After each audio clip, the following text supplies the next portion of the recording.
Good morning વિદ્યાર્થી મિત્રો, આપણે આગળના વિડીયોમાં પાઠ 5 સ્વરાજ की नींव વિષ્ણુ પ્રભાકરની જે એકાંકી છે એના વિશે આપણે અભ્યાસ કર્યો હતો। આજે એમાં આગળ પાઠ જોતા જોઈએ એ પહેલાં આગળ આપણે શું જોયું હતું એની ચર્ચા કરી લઈએ। तो स्वराज की नींव यानी कि स्वतंत्रता प्राप्त करने के लिए नींव की ईंट कौन बनेगा। तो यहाँ पर लक्ष्मीबाई और उनकी नारी सेना, झांसी की महारानी लक्ष्मीबाई और उनकी नारी सेना स्वराज की नींव डालना, स्वराज प्राप्ति की नींव डालना चाहती है। वो कहती है कि यदि हमें स्वराज मिले या न मिले, पर स्वराज प्राप्त करने के लिए उसकी शुरुआत करना, नींव डालना यानी कि शुरुआत करना। तो स्वराज प्राप्ति के लिए अंग्रेज़ों के विरुद्ध आंदोलन करना अत्यंत आवश्यक है, जिस आंदोलन में यदि हमें हमारे प्राण घुमाने पड़े या हमें बलिदान, हमारे जीवन का बलिदान देना पड़े तो भी हमें कोई फिक्र नहीं है। लेकिन हमारे जान जाने के बाद भी यह आग सुलगती रहनी चाहिए। जब तक अंग्रेज हमारे देश से चले नहीं जाते, हमारा देश पूरा आज़ाद नहीं हो जाता, तब तक हमें इस देश यह आग को, यह चिंगारी को हमें जलते रखना है। यह हमारे लिए हमारा मुख्य उद्देश्य वही है कि अंग्रेज़ों के विरुद्ध अपना आंदोलन जारी रखना। तो यहाँ पर लक्ष्मीबाई रंगमंच पर आती है। रंगमंच पर एक तरफ लक्ष्मीबाई का डेरा है यानी कि तंबू है, तो दूसरी वह सैनिक सेना में उसकी सखी जूही के साथ आती है। बहुत चिंतित दिखती है क्योंकि झांसी अपने हाथ से चली गई है। झांसी को वापस लेने के लिए उसने कई प्रयत्न किए हैं, लेकिन हर बार उसे झांसी हाथ में आते आते उसे क्या निष्फलता मिली है, यानी कि वह उसे पा नहीं सकी। कोई ना कोई बात ऐसी हो जाती, हिमालय जैसा पहाड़ आगे आ जाता, जिससे वह अपनी मंजिल के नज़दीक पहुँचते पहुँचते रुक जाती है या नहीं पहुँच पाती। इस बात की उसे चिंता है। फिर वह बाबा गंगादास यानी कि उनके लक्ष्मीदास के पति की बात को याद करते हैं कि स्वराज प्राप्ति के लिए सेवा, समर्पण और त्याग की आवश्यकता है। चाहे हमें स्वराज मिले या न मिले, लेकिन पूर्ण समर्पण भाव से हमें यह युद्ध लड़ना होगा, अंग्रेज़ों से बगावत करनी होगी। और यदि ऐसा करेंगे तब जाकर हमें हमारे देश को हम स्वाधीन बना सकेंगे। तो लक्ष्मीबाई और उनकी सखियाँ यानी कि मुंदर और जूही, ये भी इस स्वतंत्रता संग्राम में अपने जीवन के बलिदान देने के लिए तैयार है। चारों ओर से अंग्रेज़ों ने झांसी को घेर रखा है। झांसी के अलावा कालपी, ग्वालियर जैसे किलों पर भी अंग्रेज अपना अधिकार जमा चुके हैं। यह बहुत चिंता की बात है क्योंकि ग्वालियर उस समय बड़ी ग्वालियर की सैन्य शक्ति ज़्यादा थी, इसलिए वह ताकतवर प्रदेश माना जाता था। तो वह उस पर भी अंग्रेज अपना अधिकार जमा चुके, इसलिए वह बहुत चिंतित है।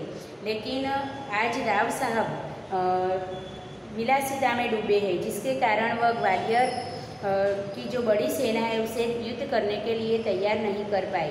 इसलिए लक्ष्मीबाई बड़ी चिंतित है। लेकिन लक्ष्मीबाई कहती है कि यदि मैं अकेली हुई तो क्या हुआ, जब तक मेरे शरीर में प्राण है तब तक मैं यह युद्ध लड़ती रहूँगी और दुनिया के लिए और विश्व के लिए मैं एक उदाहरण बनूंगी कि स्वराज की नींव के लिए जीवन का बलिदान अत्यंत आवश्यक है। बलिदान के बिना हमें स्वराज की प्राप्ति नहीं हो सकती। और जूही, मुंदर और लक्ष्मीबाई इस बारे में बातचीत कर रहे हैं, तब तात्या टोपे वहाँ प्रवेश करते हैं। तात्या अपने स्वामी के प्रति स्वामी भक्त है, जिसके कारण वह अपने स्वामी के कहे हुए आदेशों के अनुसार वह करता है। तो यहाँ पर लक्ष्मीबाई को लगता है कि राव साहब विलासिता में डूबे हैं, उसी तरह तात्या भी विलासिता में डूबा है और युद्ध की कोई तैयारी नहीं कर रहा। यही बात करते करते जब जूही मुंदर तात्या के बारे में कुछ कहती है तो जूही तुरंत उसका विरोध करती है। तब मुंदर कहती है कि तुम उनका पक्ष क्यों ले रही हो, वह बात मैं जानती हूँ, ऐसा करके उसके साथ मजाक करती है। तब जूही उसे उत्तर देते हुए कहती है कि मैं उनका पक्ष नहीं लेती। तब तक हमने इस इकाई को पहली वीडियो में देखा था, अब आज हम आगे देखेंगे। जूही ने कहा दृढ़ स्वर में, मैं उसका पक्ष नहीं लेती, यानी कि मैं तात्या का पक्ष नहीं लेती, लेकिन जो तथ्य है यानी कि जो सत्य है, जो वास्तविकता है, उसको छिपाया भी नहीं जा सकता। जो सत्य है, जो वास्तविकता है, उसे छिपाया भी नहीं जा सकता। सरदार तात्या राव साहब को अपने तन मन का स्वामी मानते हैं। सरदार तात्या राव साहब को अपना तन मन का स्वामी मानते हैं, इसलिए वो जो कहते हैं वही करते हैं। इसलिए मैं ऐसा नहीं कहती कि तात्या आज युद्ध के लिए तैयार नहीं है। हुंदर ने कहा, और तुम उनको अपना स्वामी मानती हो? हुंदर ने कहा कि जूही को, कि तुम तात्या को अपना स्वामी मानती हो? जूही ने कहा, हाँ, मैं उनको अपना स्वामी मानती हूँ। जूही ने कहा कि मैं तात्या को अपना स्वामी मानती हूँ और मानती रहूँगी। मैं उसे अपना स्वामी मानती हूँ और हमेशा मानती रहूँगी, लेकिन उनसे भी अधिक मैं महारानी को अपना स्वामी मानती हूँ।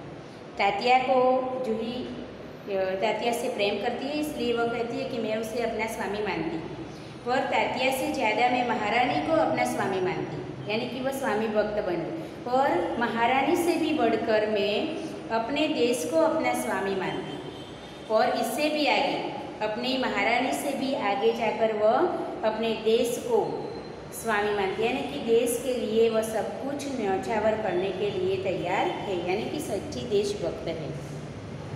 देश के लिए मैं सरदार को भी ठुकरा सकती हूँ और ठुकरा चुकी हूँ। देश के लिए, अपने देश की स्वाधीनता के लिए मैं सरदार को ठुकरा सकती हूँ। मुंदर ने कहा, जूही तू तो नाराज हो गई।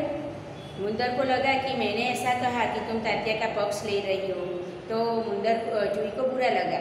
तो मुंदर उससे बोलती है कि तुम तो नाराज हो गई, मेरा यह मतलब नहीं था, मेरे कहने का मतलब यह नहीं था। मैं तो केवल इतना ही कहना चाहती थी कि जब तूने उन्हें अपना स्वामी मान लिया है तो तू उन्हें रोकती क्यों नहीं।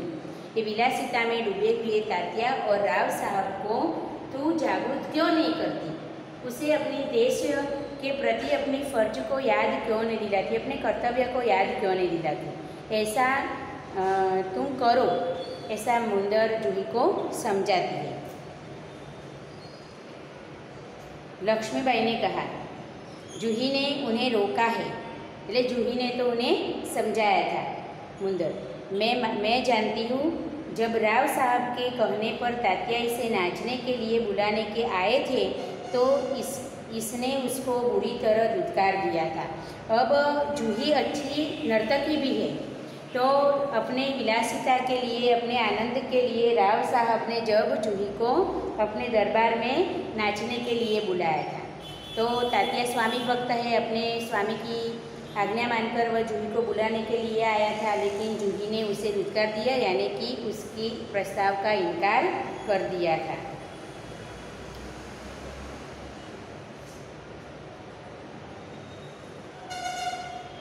जूही ने कहा कि हाँ रानी, मैं स्वराज के लिए नाच सकती हूँ, स्वाधीनता प्राप्त करने के लिए नाच सकती हूँ, बराबर नाच रही हूँ, और स्वराज प्राप्ति के लिए मुझसे जो बन पड़े मैं वैसा कर रही हूँ। यदि दर्द तो हमें कचोट रहा है, यही दर्द तो हमें कचोट रहा है, यानी कि बहुत पीड़ा पहुँचा रहा है। अगर ठोकर मार कर हम उनकी मदहोशी दूर कर सकते तो बात ही क्या थी। उनकी मदहोशी यानी कि वह विलासिता में डूबे हुए हैं, उनकी नशे को ठोकर मारकर यदि हम दूर कर सकते तो बात ही कुछ और होती। हमने उन्हें ठोकर मारी है, फिर भी वह अपनी विलासिता से बाहर नहीं आए, इसलिए यह बात बड़ी ही दुखद हमारे लिए बन पड़ी है। जूही ने कहा, भाई साहब, मैं औरों की बात नहीं जानती, मैं दूसरों की बात नहीं जानती, मुझे आज्ञा दीजिए, मैं ठोकर मारने को तैयार हूँ, मैं सब कुछ करने को तैयार हूँ। आप कहे तो मैं तात्या को भी ठुकरा सकती हूँ, इसलिए मैं दूसरों के बारे में नहीं सोचती या नहीं जानती, लेकिन अपने बारे में अवश्य कहती हूँ कि आप जो कहेंगी वही मैं करूँगी स्वराज प्राप्ति के लिए। मुंदर ने कहा, और मैं भी तैयार हूँ भाई साहब। मुंदर ने कहा कि मैं भी रघुनाथ को छोड़ने के लिए तैयार हूँ, क्योंकि मुंदर है वह रघुनाथ को प्रेम चाहती है, तो मैं भी छोड़ने के लिए तैयार हूँ, ऐसा वह बोलती है। चलो हम सब चलकर उनकी नींद हराम कर दें। हम चलते हैं और जो सोए हुए हैं, यानी कि अपने कर्तव्य को जो भूल चुके हैं, उन्हें अपना कर्तव्य याद दिला दें। लक्ष्मीबाई ने कहा, नहीं मुंदर नहीं, हम उनकी नींद हराम नहीं कर सकते। लक्ष्मीबाई ने कहा कि हम उनकी नींद हराम नहीं कर सकते, अब तो दुश्मन की ठोकर ही उनको उस नींद से जगा सकती है, क्योंकि हम कितना कुछ करेंगे तो भी वो नहीं मानेंगे। यानी कि हम मित्र होकर करने जाएंगे तो हम और भी उनके लिए दुष्कर या कड़वे बन जाएंगे, इसलिए हमें नहीं करना। अब तो अंग्रेज़ों की दुश्मन की ठोकर ही उनकी नींद उड़ा सकता है। जूही ने कहा, दुश्मन की ठोकर, यह आप क्या कह रहे हो? दुश्मन की ठोकर ऐसा क्यों कहती हो? लक्ष्मीबाई ने कहा, हाँ जूही, दोस्त की ठोकर अविश्वास की खाई को और भी चौड़ा कर देती है। जब दोस्त की ओर से कोई ठोकर मिलती है या सही बात बताता है, तो वह जब नहीं समझ पाता तो वह उन्हें और भी दोनों के बीच की जो खाई है उसे और भी चौड़ी यानी कि ज़्यादा कुंडी बना देता है। पर क्या तुम नहीं जानती कि हम एक दूसरे को किस दृष्टि से देखते हैं? हम एक दूसरे को मित्र की तरह देखते हैं। यदि हमने कुछ कहा तो उन्हें और भी हमारे लिए अविश्वास पैदा हो जाएगा, इसलिए हमें कुछ भी नहीं कहना। क्या ऐसी स्थिति में मेरे कुछ कहने से शंकाओं की घटा और भी गहरी नहीं हो उठेगी? यदि मैंने ऐसी स्थिति में कुछ कहा तो वह हमारे लिए और भी दुष्कर हो जाएगा, यानी कि उन्हें समझाना और भी दुष्कर हो जाएगा और शंकाओं की खाई और भी गहरी हो जाएगी। इसलिए हमें अब उनको कुछ कहना नहीं है। मुंदर ने कहा, बाई साहब ठीक कहती है। मुंदर ने कहा कि जूही बाई साहब ठीक कह रही है, शंकाएँ अविश्वास पैदा करेगी। जो उनके मन में जो अभी तक शंकाएँ हैं हमारे बारे में, वह जब हम कुछ बोलेंगे तो वह अविश्वास में परिणित हो जाएगी और अविश्वास से उत्पन्न निराशा को दूर करने के लिए पायल की झंकार और भी जनक उठेगी और अविश्वास से जो निराशा पैदा होगी उसे हम कभी भी मिटा सकेंगे नहीं। श्रीखंड और लड्डुओं पर जान देने वाले ब्राह्मणों के आशीर्वाद का स्वर और भी तेज हो उठेगा। सहसा कहीं दूर से तोपों का स्वर उठता है और जब ये जूही, मुंदर और लक्ष्मीबाई रंगमंच पर इस युद्ध के बारे में और तात्या के बारे में, राव साहब के बारे में, रघुनाथ के बारे में जब सोच रहे या चर्चा विचारणा कर रहे हैं, तब दूर से उन्हें तोपों की आवाज़ सुनाई देती है। लक्ष्मीबाई ने कहा, और जूही, तू अगर तात्या को खोज सके तो तुरंत उन्हें यहाँ आने के लिए कह। तात्या को खोजकर तुम उन्हें यहाँ आने के लिए कह दे। ऐसा कह के जूही को वह आज्ञा देती है। जूही कहती है, खोज क्यों नहीं सकती? आपकी आज्ञा होने पर मैं उन्हें पाताल से भी खींचकर ला सकती हूँ। मैं उन्हें पाताल से भी खींचकर यहाँ ला सकती हूँ। जाने को मुड़ती है और रघुनाथ तेजी से प्रवेश करते हैं। ऐसा कहकर यानी कि तात्या को खोजने के लिए जूही वहाँ से जाती है और रघुनाथ वहाँ प्रवेश करते हैं। रघुनाथ राव ने कहा, महारानी आपने सुना? महारानी आपने सुना? लक्ष्मीबाई ने कहा, क्या रघुनाथ? रघुनाथ ने कहा, महारानी, जनरल रोज की सेना ने मुरार में पेशवा की सेना को हरा दिया है। मुरार प्रदेश तक जनरल रोज की सेना यानी कि अंग्रेज अधिकारी की सेना आ गई है, अंग्रेजों की सेना आ गई है और वह पेशवा को मात भी दे चुकी है। जूही ने कहा, काँप कर, क्या पेशवा की सेना हार गई? पेशवा हार गए उनके सामने? और लक्ष्मीबाई ने कहा, पेशवा की सेना हार गई, यह अच्छा ही हुआ, क्योंकि वह अब तक अपने कर्तव्य के बारे में सबान नहीं थी। अब वह जब हारे तो सबान हो जाएंगे, इसलिए अच्छा ही हुआ, ऐसा बोलती है। अब पेशवा की आंख खुलेगी, मतलब उन्हें अपने कर्तव्य के बारे में भान होगा। रघुनाथ अपनी सेना को तैयार होने की आज्ञा दो। रघुनाथ अपनी सेना तैयार करो, रोज ग्वालियर का किला नहीं ले सकता। ग्वालियर के किले पर वह आक्रमण करे उससे पहले हम उसे रोकें। रघुनाथ ने कहा, मैं जानता हूँ वह कभी नहीं ले सकेगा, ग्वालियर का किला वह कभी नहीं ले सकेगा। मैं अभी सेना को कूच के लिए तैयार करता हूँ। मैं सेना तैयार करता हूँ, केवल आपको सूचना देने के लिए ही मैं यहाँ पर आया था। रघुनाथ सेना को तैयार करके आए हैं और कहते हैं कि मैं आपको सूचना देने के लिए यहाँ पर आया था। लक्ष्मीबाई ने कहा, और जूही तुम भी जाओ। जूही को भी जाने के लिए कहती है, सहसा बाहर देखकर, लेकिन ठहरो, शायद सेनापति तात्या इधर ही आ रहे हैं। जूही को कहाँ भेजना था? तो सेनापति को खोजने के लिए, लेकिन सेनापति सामने से आते हुए देखकर कहती है कि ठहरो, सेनापति आ रहे हैं। जूही ने कहा बाहर देखकर, जी हाँ, ये तो सरदार तात्या ही है। सरदार तात्या का प्रवेश होता है। लक्ष्मीबाई ने कहा, कहिए सरदार तात्या, आज आप इधर कैसे भूले पड़े? आज आपको अपनी महारानी की याद कैसे आई? आप यहाँ कैसे आ पड़े? ऐसा कहकर लक्ष्मीबाई तात्या पर व्यंग करती है, कटाक्ष करती है। तात्या ने कहा, भाई साहब, मैं किसी के लिए सरदार हो सकता हूँ, पर आपके लिए तो सेवक ही हूँ। मैं आपके लिए कभी सरदार नहीं था, अनेक नहीं रहूँगा कभी, क्योंकि मैं तो सदा आपका सेवक ही हूँ, सेवक ही हूँ। लक्ष्मीबाई ने व्यंग से कहा, इतने बड़े सेनापति को इस प्रकार एक नारी के सामने झुकते लज्जा नहीं आती? तुम तो इतने बड़े सेनापति हो, और एक सेनापति को एक हमारे जैसी नारी के सामने ऐसी बातें करते हुए शर्म नहीं आती? शर्मिंदगी महसूस नहीं होती? खैर छोड़ो इस बात को, यह तुम्हारी विनम्रता है। तुम हमारे सामने झुकते हो, ये तुम्हारी विनम्रता है। लेकिन यह तोपों की आवाज़ कैसे आ रही है? प्रश्न पूछे थे, क्या तोपों की आवाज़ कहाँ से आ रही है? कौन सा उत्सव मनाया जा रहा है? अभी कौन सा उत्सव मना रहे हो? शायद चाटुकरों में जागीर बांटना अभी खत्म नहीं हुआ है। चाटुकर वह भी एक प्रकार की प्रजा ही है, तो वह प्रजा में जागीर बांटने का जो काम हो रहा है, जो उत्सव हो रहा है, वह भी ख़त्म नहीं हुआ, इसलिए वह तोपों की आवाज़ आ रही। लक्ष्मीबाई को पता है कि ये तोपों की आवाज़ अंग्रेज़ों की सेना से आ रही है, पर वह तात्या पर कटाक्ष करते हुए कहती है कि वह उत्सव की आनंद में यह तोपों की आवाज़ आ रही है। तात्या ने कहा, भाई साहब, आपको हमें लज्जित करने का पूरा अधिकार है। आपको जितना भी हमें लज्जित करना है वह करो, हम इसी योग्य हैं, क्योंकि हम अपने कर्तव्य को भूल गए थे, अपनी स्वामी भक्ति में अंधे हो गए थे। इसलिए आप जो भी हमें कहेगी, सुनाएगी, हम सुन लेंगे और हम इसी योग्य हैं। लेकिन जो कुछ हो रहा है वह आप जानती है, लेकिन आज जो कुछ भी हो रहा है वो तो कैसे हो रहा है, क्यों हो रहा है, तो आप अच्छी तरह से जानती हो। लक्ष्मीबाई ने कहा, शायद ब्रह्मभोज के उपलक्ष्य में ये तोपें चल रही है।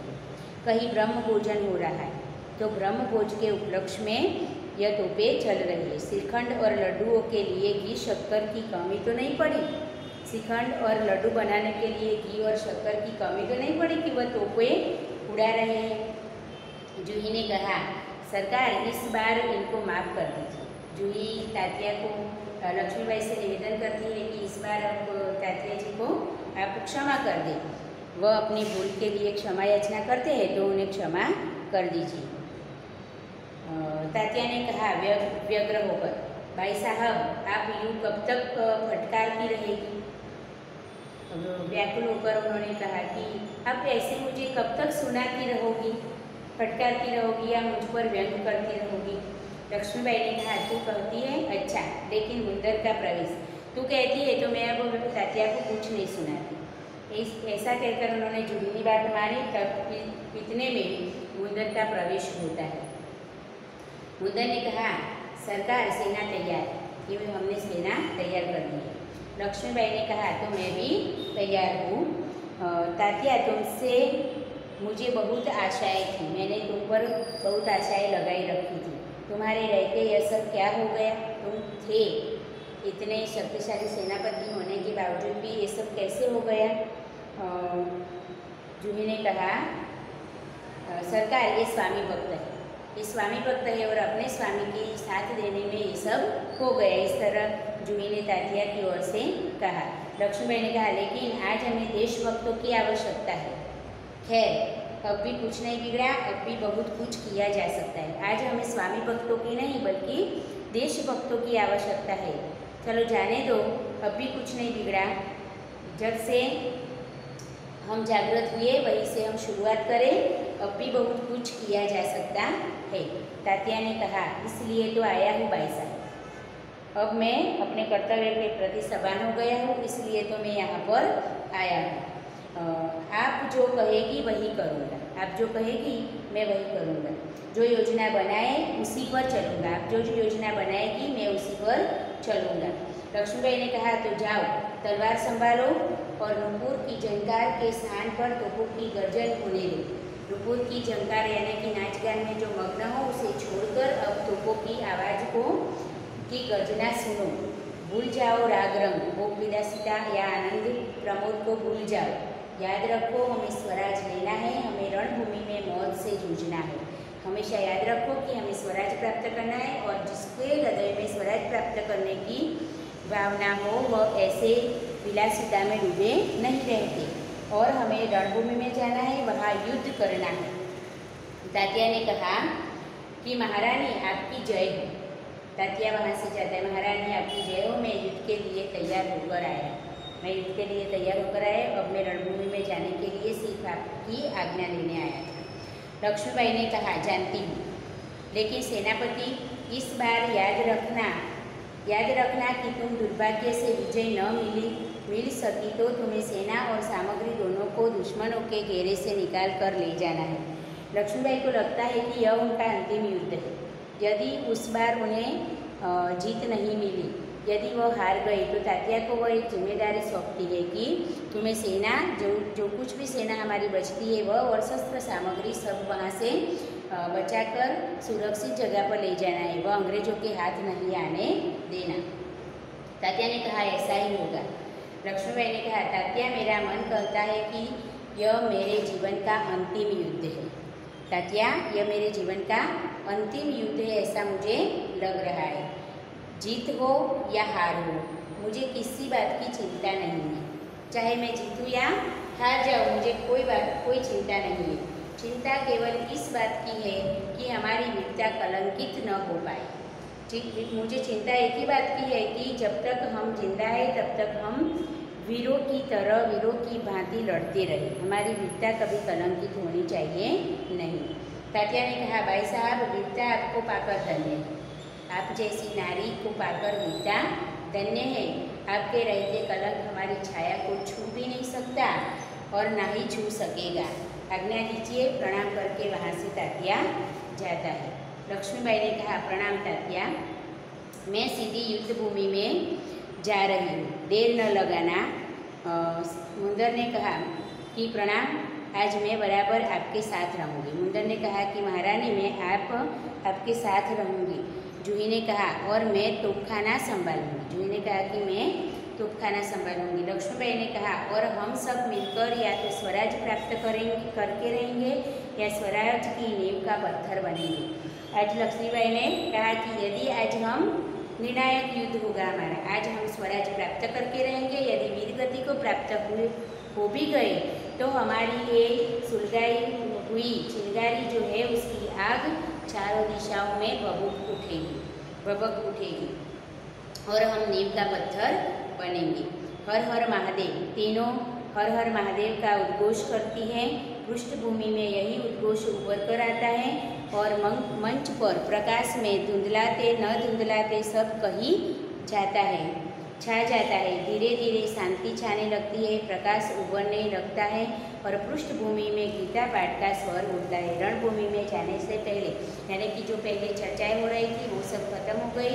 अब सब अपनी अपनी सेना लेकर रणभूमि की ओर प्रस्थान कर रहे हैं। महारानी रणभूमि में जाने से पहले गीता पाठ करने के लिए बैठी है तो शांत वातावरण में गीता का पाठ सुनाई देता है। इस तरह यहाँ पर लक्ष्मीबाई ने निर्णायक युद्ध के बारे में कहा और कहा कि आज हम स्वराज की नींव बनेंगे या फिर अपने आप को वीर गति को प्राप्त होंगे। अब इसमें कुछ शब्दों के अर्थ है वह हम देखेंगे।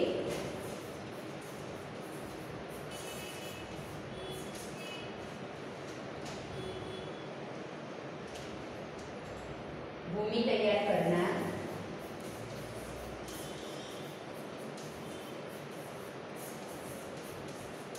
भूमि तैयार करना,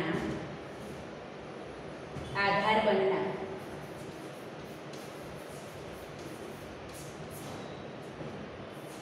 यहाँ युद्ध की भूमिका तैयार करना है, स्वराज प्राप्ति की भूमि तैयार करना है, इसके अर्थ में लिया गया है। नींव का पत्थर बनना,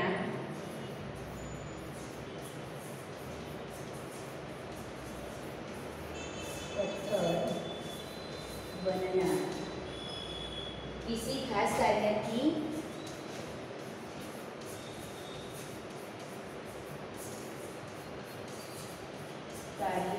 शुरुआत करना,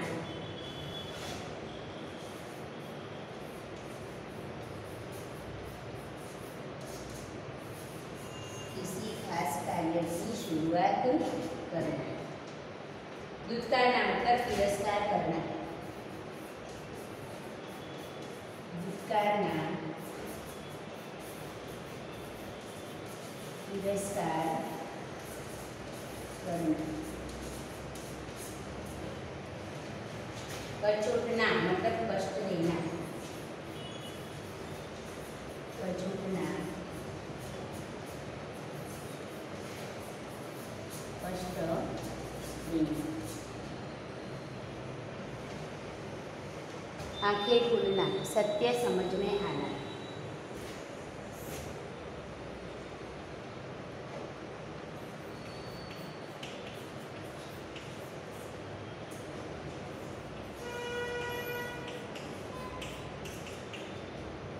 सत्य समझ में आना।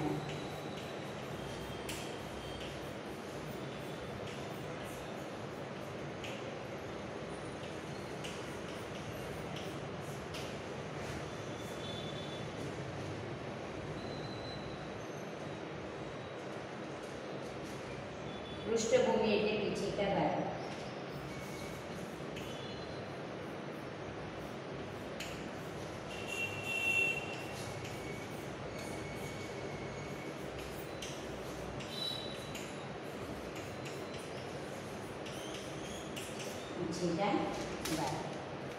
अब हम कुछ प्रश्न के उत्तर देखेंगे। आपको ये सारे शब्दों के अर्थ अपने नोट्स में लिखने हैं। रानी लक्ष्मीबाई की चिंता का कारण क्या था? तो रानी लक्ष्मीबाई की चिंता का कारण था कि बहुत प्रयत्न करने के बाद भी स्वराज उनके हाथ में नहीं आया और आते आते रह गया। दूसरा प्रश्न है, रानी लक्ष्मीबाई ने क्या प्रतिज्ञा की थी? तो झांसी की रानी लक्ष्मीबाई ने प्रतिज्ञा की थी कि वह अपनी झांसी फिर से जीत लेगी या अपनी झांसी को वापस लेके ही रहेंगी। तीसरा प्रश्न है, जूही सेनापति तात्या का पक्ष क्यों लेती है? तो जूही सेनापति तात्या से प्रेम करती है, इसलिए उसका पक्ष लेती है। चौथा प्रश्न है, जूही अपनी कला को किनके गले की फांसी नहीं बना सकती? तो जो लोग विलासिता में जूही डूबे हुए हैं, जूही अपनी कला को विलासिता में डूबे हुए लोगों के लिए गले की फांसी नहीं बना सकती। और पांचवा प्रश्न है, रोज कौन था? तो रोज अंग्रेज सेना का सेनापति था। और युद्ध में जाते समय रानी को क्या लगता है? तो युद्ध में जाते समय रानी को लगता है कि यह उनका अंतिम युद्ध है। इस तरह आपको ये 7 प्रश्न अपनी नोटबुक में लिखने हैं और मुझे विश्वास है कि आपको यह इकाई अच्छी तरह से समझ में आ गई होगी। Thank you.